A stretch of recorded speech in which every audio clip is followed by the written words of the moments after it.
Bonjour à tous, bonjour professeur Darbois. Nous avons le plaisir de vous recevoir aujourd'hui sur le plateau de Mon Bébé TV pour parler des grossesses multiples. Donc professeur Darbois, vous êtes chef de service maternité à l'hôpital de la Pitié-Salpêtrière à Paris.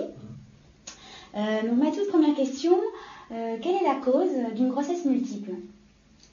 Une grossesse multiple, on va d'abord voir plutôt les grossesses gémellaires, les grossesses doubles, Oui. qui sont quand même les plus fréquentes des grossesses multiples. La fréquence habituelle des grossesses doubles, c'est 1% des grossesses. Mais depuis qu'on utilise beaucoup de traitements pour la stérilité féminine, on introduit donc des ovulations multiples et le chiffre de grossesses multiples a donc quadruplé dans les 20 dernières années. C'est un problème réel, actuel.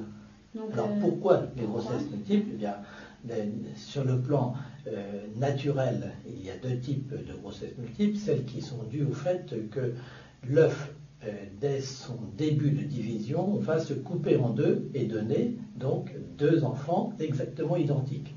Ça, c'est traditionnellement, un tiers des grossesses gémellaires. C'est le cas des vrais jumeaux? Ce sont les vrais jumeaux. Voilà. Ils sont absolument identiques sur le plan du patrimoine génétique, puisque c'est un œuf qui s'est coupé en deux dès le début de sa division. Et puis, il y a les autres grossesses multiples, beaucoup plus fréquentes à l'heure actuelle, qui sont dues au fait qu'il y a plusieurs ovulations simultanées et fécondations simultanées. Donc ce sont des enfants qui ont chacun un patrimoine génétique spécifique de l'enfant. Ce sont des faux jumeaux. On peut se demander s'il y a un caractère héréditaire à ces grossesses gémellaires, ces grossesses multiples. Alors, les grossesses multiples liées à plusieurs ovulations ont un petit caractère familial et parfois ethnique, parce que à certaines période de la vie, les ovaires, au lieu de fabriquer un seul ovule à chaque cycle, vont fabriquer 1, 2 ou 3 ovules, d'où un risque de grossesse multiple. Ça, c'est surtout avant 20 ans ou après 40 ans. D'accord. Voilà. Mais de façon habituelle, les faux jumeaux sont quand même plus actuellement dus au traitement de la stérilité, au traitement inducteur d'ovulation. Et comment se déroule alors cette grossesse?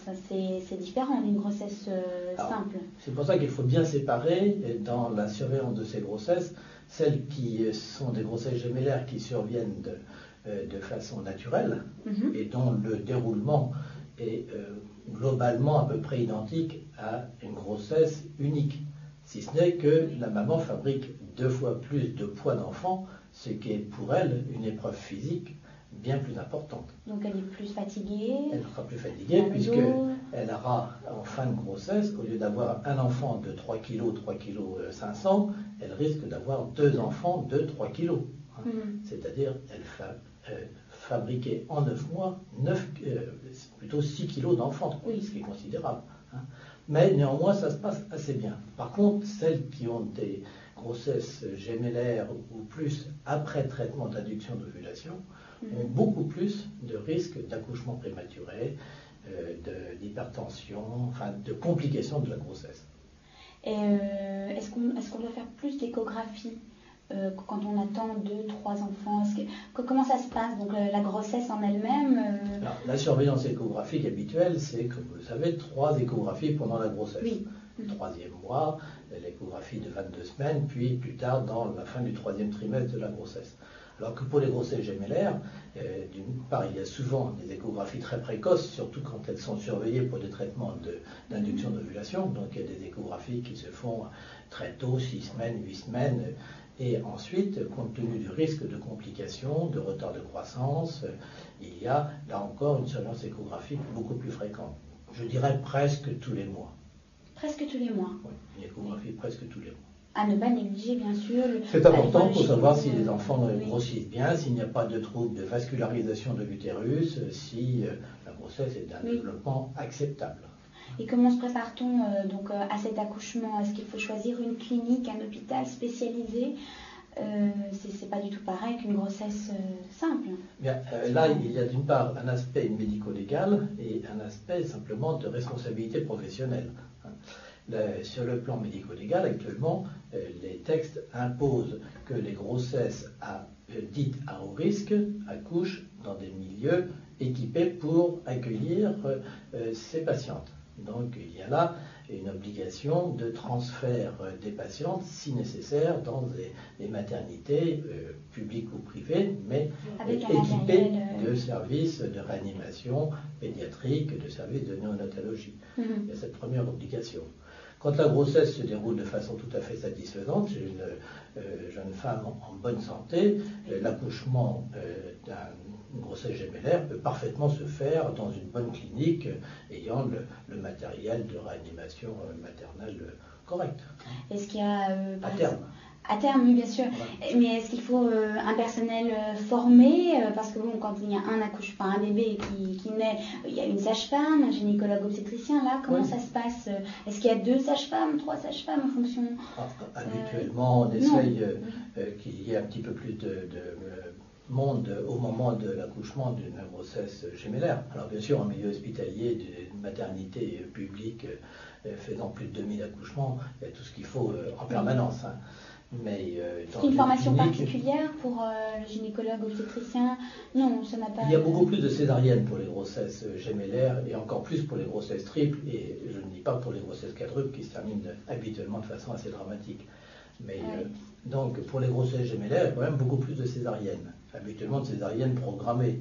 Oui. Donc on peut préparer à la fois l'équipe pédiatrique pour recevoir les enfants, etc. Enfin, donc tout ça peut se gérer, je dirais, assez confortablement, même dans les cliniques.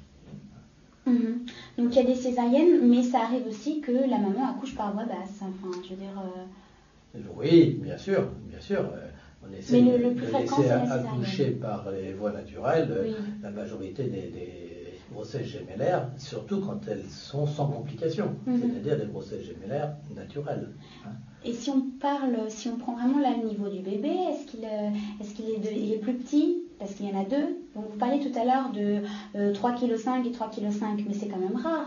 Alors, vous voyez, par exemple, une patiente qui a déjà eu 2 enfants de grossesse tout à fait normale, avec des enfants à terme de 3,3 kg. Elle a une grossesse gémellaire de façon tout à fait naturelle, simplement parce qu'au lieu d'avoir 30 ans, elle a 38 ans et que donc elle a un petit peu plus d'ovulation multiple.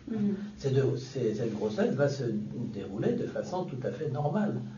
Et elle aura pratiquement à terme, avec parfois habituellement une quinzaine de jours d'avance sur les accouchements précédents, elle va accoucher, et le plus souvent par les voies naturelles, de ses enfants. Parce que là, on est dans une situation strictement naturelle. Par contre, quand il s'agit de patientes traitées pour stérilité, qui sont souvent des patientes un peu plus âgées que la moyenne, la moyenne d'âge française de naissance, c'est 29 ans, un peu plus de 29 ans. Elles ont plus de risques d'accoucher. Mais pour les traitements de stérilité, c'est souvent plutôt 35. Donc elles ont plus d'hypertension, elles ont plus d'enfants de petit poids, elles ont plus d'enfants qui se présentent par le siège ou qui se présentent de façon anormale. Donc elles auront beaucoup de césariennes. Elles auront plus de césariennes. Et est-ce qu'elles auront aussi la peur d'avoir un bébé prématuré? L'accouchement prématuré, encore, et dans les grossesses multiples survenus après traitement de stérilité, l'accouchement prématuré, c'est plus de 50% des accouchements. Oui. Très largement plus de 50%. Donc là, la prise en charge doit obligatoirement se faire dans un centre médical tout à fait équipé avec un service de néonatologie. Oui, et l'éveil du bébé, est-ce que le fait qu'il soit né, ça n'a rien à voir? Les enfants, eux, sont de bonne qualité, ils développent bien, c'est pas pour ça. Une fois que la période de la grossesse et de l'accouchement s'est bien terminée, les enfants, eux, du fait qu'ils soient jumeaux ou triples, n'ont pas de difficultés particulières, hormis leur prématurité, lorsqu'ils naissent très avant terme. Et les grossesses triples ou quadruples donnent souvent des accouchements prématurissimes, c'est-à-dire avant 32 semaines. Ce sont des enfants qui pèsent 1000, 1200 grammes et parfois moins, donc qui exigent une prise en charge extrêmement C'est là que l'hôpital ou les soins complémentaires sont importants. Alors là, habituellement, ce sont des accouchements qui se font dans les maternités dites de niveau 3, qui ont des services de réanimation respiratoire pour les enfants, et qui sont très spécialisées. Et actuellement, dans les maternités de niveau 3 de la région parisienne, la fréquence des accouchements prématurés atteint 7 à 8% des accouchements. C'est énorme. C'est énorme. Et comment se passent les suites de couches donc lors de cette grossesse multiple? Est-ce que la maman a le baby blues? Comment ça se passe? C'est pas évident de s'occuper 2, 3 à la fois. Il n'y a pas plus de baby blues, il y a souvent plus de fatigue parce que lors de l'accouchement, le risque d'hémorragie après l'accouchement est un petit peu plus important, donc elles sont plus anémiques. Et puis il faut faire face à 2 enfants. Donc comme prise en charge, tant qu'on est bien entouré en milieu hospitalier, ça va. Chez soi, il faut une organisation extrêmement rigoureuse pour faire face aux difficultés. 2 enfants, cela représente au minimum quand même 12 biberons ou 12 repas par jour. Souvent plus parce qu'ils sont petits, donc on arrive facilement à 16 ou 18 repas par jour, plus l'échange, plus tout ça. Enfin, je trouve que pour une femme, ce n'est pas quelque chose de souhaitable, un accouchement de grossesse gémellaire. C'est pas souhaitable. Ah non, le jumeau, c'est pas souhaitable. C'est une épreuve physique pendant la grossesse, et puis après, c'est une charge matérielle considérable. Alors, même si c'est charmant pour les voisins, c'est moins pour les parents. Dans la suite de couches, justement, comment ça se passe? Donc pour la maman, quand elle doit faire sa rééducation du périnée, est-ce que ça dure plus longtemps parce qu'elle a eu 2, 3 enfants Comme je vous l'ai expliqué, ou bien les choses se passent simplement et c'est un accouchement simple par les voies naturelles, ou bien on fait une césarienne. Et à ce moment-là, ce sont les suites d'une césarienne. En principe, une césarienne, en 15 à 20 jours, on peut reprendre la majeure partie de ses activités. Les femmes ont pour ça, je dirais, un état de grâce. D'accord. Durable, oui, c'est vrai. Donc, alors, on va faire un petit point, les points importants à retenir.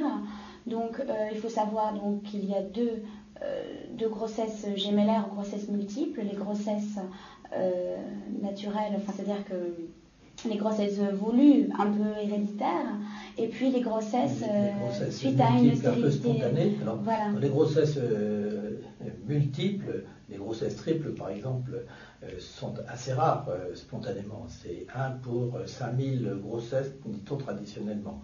Les grossesses quadruples, c'est tout à fait, c'est encore plus rare. Et les grossesses quintuples, c'est toujours l'exemple des sœurs Dionne, mais c'est 1 pour 1 million de grossesses. Donc, alors qu'actuellement, c'est beaucoup plus, ça reste heureusement les grossesses rare. Gémellaires. Les grossesses au-delà de 2, ça reste heureusement rare. Donc les plus fréquentes sont les grossesses gémellaires. De très loin actuellement, oui. Grâce à un meilleur contrôle des techniques de stimulation d'ovulation et grâce à un meilleur contrôle des fécondations in vitro.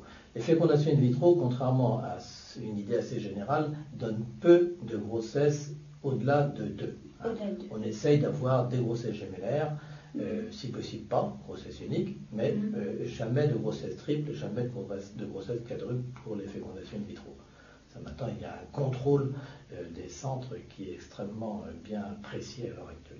Donc on différencie ces 2 sortes de grossesses. Il faut aussi savoir que la maman doit faire plus d'échographie. Un peu plus d'échographie, beaucoup plus de repos, une excellente alimentation, un apport vitaminique, un apport en fer pendant toute la grossesse.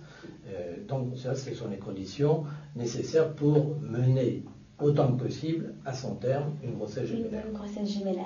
Voilà, sans trop de fatigue pour la mère. L'émission touche à présent à sa fin. Professeur Darbois, je rappelle que vous êtes chef de service maternité à l'hôpital La Pitié-Salpêtrière à Paris. Merci de nous avoir éclaircis sur les grossesses multiples. Au revoir et à très bientôt sur Mon Bébé TV.